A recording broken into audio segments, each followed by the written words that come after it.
Every day, you meet people who test your patience. Someone cuts you off in traffic. A colleague speaks without respect. A friend forgets something important, and in that moment, something rises within you. A spark of irritation, a wave of anger, a tightening in the chest. You feel it, you know it, yet often, before you even realize it, you're already reacting. Speaking words you didn't mean, thinking thoughts that steal your peace, carrying emotions that weren't yours to begin with. But what if you could stop this cycle? What if no one had the power to disturb your inner world unless you allowed it? What if you could walk through chaos with calm, respond to insult with silence, and carry peace within, no matter who or what surrounds you? This is not a fantasy. This is a practice, a discipline, a way of being that must be trained like the body, refined like the breath, sharpened like the blade, because the one who masters the self no longer lives as a victim of others. They live as a guardian of their own mind, and today we begin that path, one breath, one moment, one choice at a time. There is a difference between controlling others and mastering oneself. One is rooted in illusion, the other is rooted in discipline. When we speak of never being angry or never being bothered by anyone, we are not referring to a world where everything goes according to your desires. Such a world does not exist. What we are truly talking about is the ability to maintain stability in the face of disturbance, clarity in the presence of confusion, and silence when noise attempts to invade your inner space. The true source of disturbance is not the person in front of you. It is the reaction that arises within you. And reactions are not inevitable. They are learned responses that can be unlearned through awareness and training. When someone insults you, criticizes you, ignores you, or tries to provoke you, the mind immediately moves to respond. It defends, it judges, it tightens. But all of this is simply the mind repeating its conditioning. What you must understand is that your reaction belongs to you It does not belong to the other. This is the beginning of inner freedom, the realization that what you feel is not determined by what they do, but by what you allow. Mastery over reaction is mastery over self, and that mastery starts with attention. Consider the still surface of a lake. If the lake is calm, it can reflect the sky, the clouds, the mountains, everything. But the moment a stone is thrown, ripples distort the reflection. The disturbance is not in the sky. It is in the lake. You are that lake, and the world will always throw stones, words, actions, events. They will come, but whether they disturb your surface or not depends on your inner discipline. To remain undisturbed, you must first stop blaming the stone. The stone is not in your control. What is in your control is your surface, your awareness, your breath, your attention. A mind that is reactive is like dry grass in summer. Any spark can set it on fire. But a mind that is trained, that is centered, that observes before it reacts, that mind is like a moist forest after rain.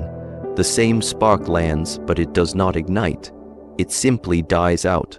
No fire, no destruction, only silence. The path to this kind of stillness is not philosophical. It is practical. It starts with watching yourself. When someone irritates you, pause. Do not speak. Do not react.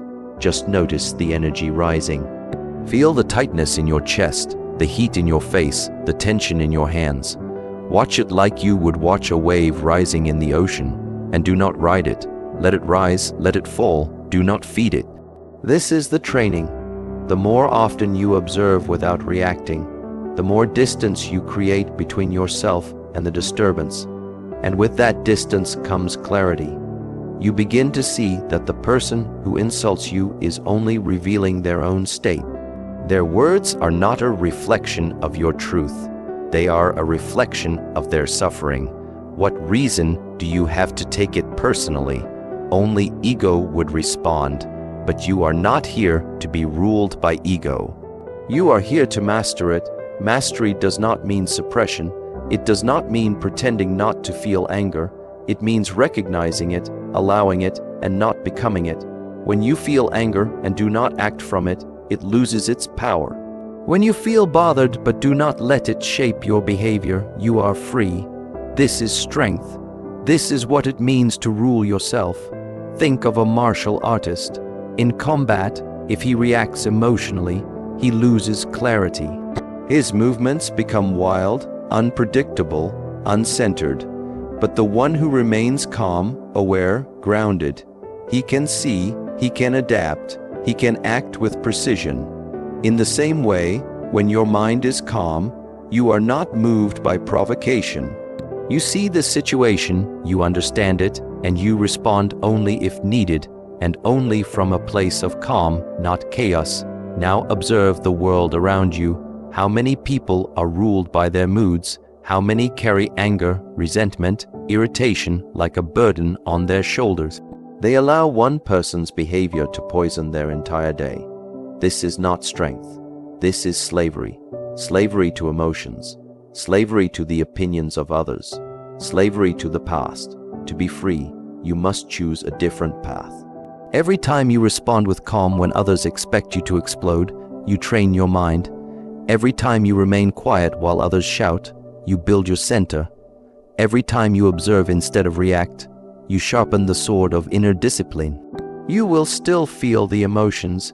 You are human, but feeling is not the same as becoming. Let the feeling pass like wind through an open window. Do not close the window. Do not trap the wind. Just let it come. Let it go. And in this way you remain. You remain like the mountain, unmoved by storms. You remain like the deep ocean, silent beneath crashing waves. You remain like the still flame, flickering but never extinguished. This is how you become immune to anger. This is how no one bothers you, not because the world changed, but because you did. When the emotion of anger arises, many believe it to be an uncontrollable force, like a wave crashing without warning, a flame igniting without permission. But this belief is incorrect. It is not that anger controls you. It is that you have not yet understood your role in its creation. Anger is not something imposed on you by others. It is not a punishment.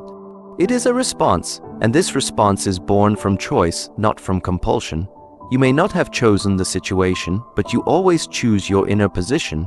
That is the essence of discipline. To say, he made me angry, or she bothered me, is to give your power away. It is to accept that another person holds the key to your inner peace. But the truth is more difficult and more liberating. What you feel is not caused by others. It is caused by what you believe about what others do. It is caused by your expectations, your attachments, your mental images of how things should be. When those images are challenged, anger arises, not because of them, but because of you.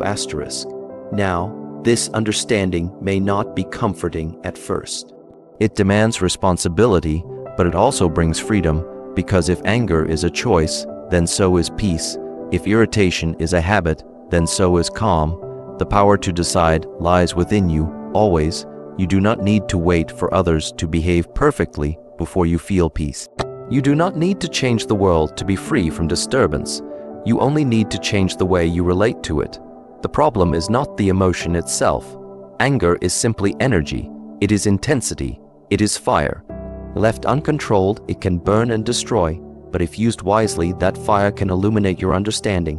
When anger appears, it is a message. It shows you where you are still attached, where you are still insecure, where you are still identified with something that can be disturbed. So instead of asking, why do they provoke me? Ask, why is there something in me that can be provoked? This question is not for the ego. It is for the one who seeks mastery, because true mastery lies not in suppressing anger, but in not giving it a home. Look carefully. Two people can experience the same event. One becomes angry, the other remains calm. If the event were truly the cause of anger, then both should feel it equally, but they don't. Why? Because anger does not live in the event, it lives in the interpretation. It is not the external that decides, but the internal lens through which it is viewed. You see, the mind is always interpreting. It adds meaning where there is none.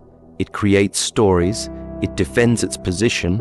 And when those stories are challenged, when the image of the self is threatened, the fire rises. But you are not the mind. You are the one who can watch the mind. And in watching, you are free. The space between what happens and how you react. That space is where your power resides. It is where choice lives. Most people do not use that space. They react instantly, automatically, habitually. But the one who trains, who breathes, who observes, who allows, can widen that space. And when the space is wide enough, the reaction no longer controls them. They respond with awareness, and that is the difference between anger and discipline. Do not believe that being calm is weakness. It is the highest strength. Anyone can explode, anyone can shout. That takes no training. But to feel the rising energy and remain still, to feel the insult and remain unmoved, that is mastery. That is fire under control. That is power that does not need to be proven. This is why we say, anger is a choice. But most have not trained to see the choice. They move through life asleep, pushed and pulled by external forces, ruled by the mind and its reactions. To wake up is to interrupt this cycle, to see clearly, to know, I do not need to react just because something happened. I do not need to speak just because I feel something rising. I can pause, I can breathe, I can choose *. In the moment of anger, observe the body. The breath becomes shallow, the heart races, the jaw tightens. This is the body preparing for battle, but there is no enemy, there is only energy, and energy is neutral until you direct it. When you direct that energy inward with awareness, it becomes insight. It reveals to you the parts of yourself that are still fragile, that still need validation, that still believe in control. Use anger to see these parts, not to feed them, but to dissolve them. When someone disagrees with you and you feel heat rising, ask, why do I need them to agree? When someone disrespects you and you feel the urge to defend, ask, what part of me feels threatened and why? The more you inquire, the less power anger has, because anger feeds on unconsciousness. The moment you bring awareness, it loses its grip. It is not that the emotion disappears instantly, but your relationship to it changes. It no longer drives your behavior. It no longer decides your mood. It no longer owns your day. You become the master. And mastery is built moment by moment, choice by choice. Every situation offers you a mirror. Every person who triggers you is your teacher. They are showing you where you still react, where you still lose balance, where you still identify with the false. Use these moments, do not reject them. They are the fire that forges strength. If you let them, to never be angry is not to be passive. It is to act without the poison of reaction. It is to move from stillness, not chaos. To speak from clarity, not confusion. To respond from power, not from pain. And this way of being, it is a choice, a discipline, a path. In life, you are constantly exposed to noise. External noise in the form of people's words, actions, and expectations, and internal noise in the form of thoughts, emotions, and assumptions. Between these two, the one that truly disturbs you is not the outer, but the inner.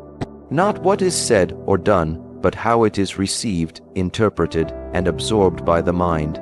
This is why observation is the key. The ability to watch instead of react is not merely a passive state. It is the foundation of all self-mastery. When something happens and you observe instead of absorb, you retain clarity.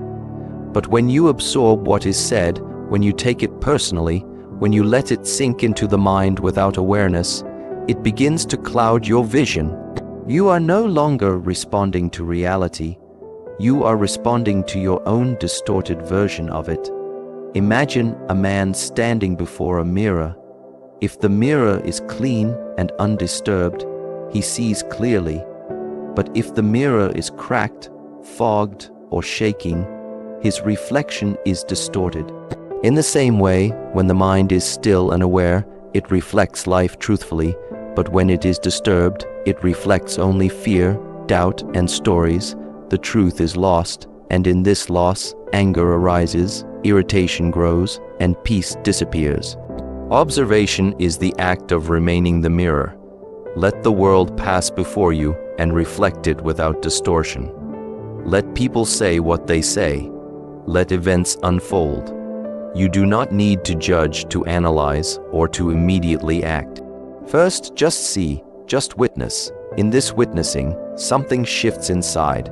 The usual reaction begins to weaken.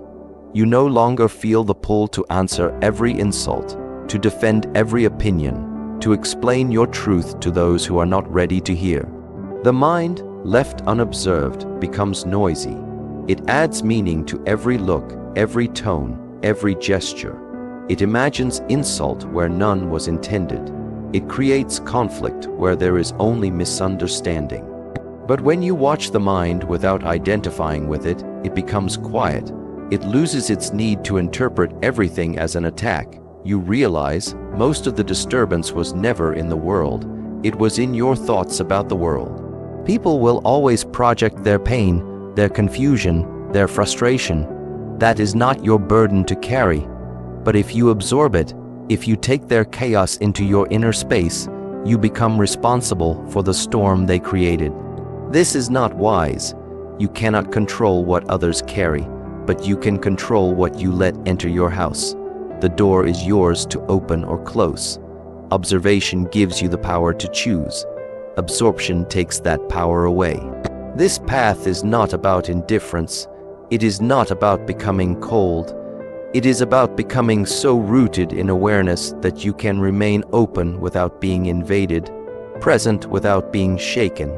You can listen deeply, even to harsh words, and remain calm, not because you suppress emotion, but because you see the source. You see that their words are not about you. They are about their state, their past, their pain, and when you see clearly, how can you be disturbed? Clarity is like light in a dark room. It reveals what is real and what is illusion. Most of the time, we react to shadows. Someone's silence makes us feel rejected. Someone's criticism makes us feel unworthy. But these feelings arise not from their behavior, but from the meaning we attach to it. Observation cuts through this illusion. It allows you to see that a person's actions are reflections of themselves, not of your value. So the next time someone speaks in anger, observe. Notice their tone. Notice the tension in their body, the tightness in their face. See the suffering that hides behind their words, and then turn your attention inward. Watch what happens inside you. Does your breath shorten? Does your chest tighten? Does your mind begin to prepare an answer, a defense, a counterattack? Do nothing. Just see. The more you see, the less you become. The wave of emotion that rises will soon fall if you do not ride it, if you do not give it energy. But the moment you identify with it, the moment you say, I am angry, or I am hurt, you have already lost your center. You have become the emotion instead of the witness to it. There is a quiet strength in this kind of awareness. It is not visible to others. No one may notice it. But inside, it is like standing on solid ground while the world sways. You feel the urge to react, but you don't. You hear the insult, but you remain calm. You sense the pressure, but you are unmoved, not because you are numb, but because you are awake. And in this awakened state, even pain becomes a teacher. You no longer ask, why is this happening to me? But what is this showing me about myself? Every disturbance becomes a mirror. Every irritation becomes a lesson. You realize that life is not against you. It is refining you, revealing you, strengthening you through challenge. But you must be willing to look, to observe, to stay with the experience without fleeing, without blaming, without reacting. This is the true practice. Not just sitting in silence, but being the silence in the noise. Not just breathing in peace, but bringing peace into conflict. Not just being still in solitude, but carrying stillness into chaos. The one who observes never loses himself. Because he knows the world may rise and fall, but his attention remains, his clarity remains, his center remains. This is the way to live without being disturbed, not by changing others, but by changing the way you meet them. Not by building walls, but by removing the filters that distort your vision. To see clearly is to be free. In life, everything that grows, grows because it is nourished. A seed becomes a tree because it receives sunlight, water, and care. A thought becomes a belief because it is repeated and reinforced. And in the same way, a negative emotion, like anger, irritation, or insecurity, becomes stronger not because of what happens around you, but because of what you give your attention to. What you feed grows. Your attention is your energy. It is the most precious inner resource you have. Where your attention goes, your life follows. If you give your attention to every small offense, every rude comment, every moment of misunderstanding, then your mind becomes a battlefield. It becomes a home to conflict, resentment, and unrest. And soon, you forget what peace feels like. But it is not because peace left you. It is because you stopped feeding it. Most people walk through life unaware of where their attention is going. They respond to everything. They carry every word spoken to them, every small insult, every mistake someone makes. They pick up every burden that was never theirs to begin with. They replay conversations in their head again and again, not realizing that each repetition strengthens the emotional reaction. Each time the mind revisits the event, the pain becomes deeper, the story becomes louder, the disturbance becomes more real. This is how unnecessary suffering is born, not from the event itself, but from the attention you give it afterward, the energy you invest in thinking about it, talking about it, reacting to it. It is like scratching a wound over and over and wondering why it never heals. You must learn to protect your attention. You must become selective with what you feed. If someone says something unkind, you have a choice to feed it with your energy or to let it pass. Feeding it may feel natural at first, especially if the ego is involved. The ego wants to respond, to defend, to prove something, but this is the trap. The more you feed the ego, the more power it gains, and the more power it gains, the more fragile you become, because ego feeds on comparison, judgment, and control. It is always searching for validation, always trying to protect its image. So when someone threatens that image by mocking, ignoring, or criticizing, the ego flares. But this flare is only possible because attention has been given to it. If no energy is offered, it dies, just like a flame without fuel. What you must train is the ability to notice without feeding. See the comment, hear the tone, feel the tension, but do not give it your energy. Do not entertain it. Do not build a story around it. Let it rise, let it fall, let it come, let it go, like a cloud passing through an open sky. There is a great freedom in this discipline, a power that is quiet but unshakable, because it means that nothing has the ability to control your state. You decide what stays and what passes. You decide what grows and what withers, not by force, but by attention. When you begin to feed stillness, it expands. When you begin to feed gratitude, it becomes natural. When you feed patience, you begin to meet life differently.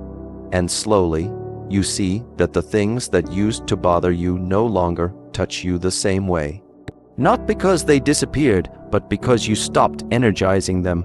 Every day, you are surrounded by thousands of things calling for your attention, some of them loud, some subtle.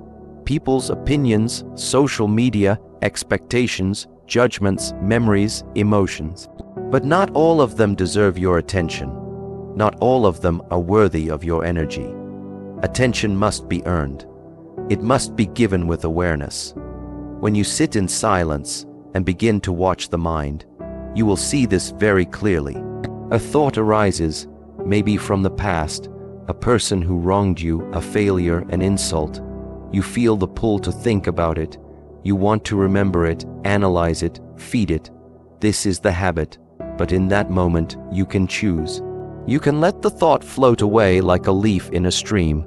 You can remain as the observer. You can preserve your inner space. In that space, new seeds can grow.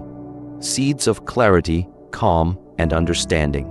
These too must be fed, with practice, with breath, with stillness, and just like the weeds of anger grow when fed, so do the roots of peace deepen when given attention. There is a saying, 2 wolves live inside of you. One is calm, the other angry. One is patient, the other restless. One is loving, the other resentful. They fight every day, and the one who wins is the one you feed. So ask yourself, what are you feeding with your attention? Are you building strength or weakness? Are you giving your energy to growth or to conflict? Every moment you spend feeding fear, you take energy away from courage. Every moment you feed resentment, you take away from compassion. It cannot be both. You must choose. Choosing where to place your attention is not always easy, especially when emotions are strong and the mind wants to run. But that is why discipline matters. That is why awareness must be trained. To return again and again to what truly serves you, to refuse to feed the noise, to nourish the silence. When you learn to stop feeding what disturbs you, it dies of starvation, and in that death, something new is born. A presence that is unbothered, a strength that needs no defense, a peace that no one can take away, not because they changed, but because you changed what you give your energy to. There is a quiet strength that often goes unnoticed. It is not the loudest in the room. It does not seek attention or approval. It does not compete. It simply exists, calm, centered, present. It is like water, soft in appearance, yet powerful enough to carve through stone. And like the blade, silent until it moves, yet sharp enough to cut through illusion. This is the nature of true composure.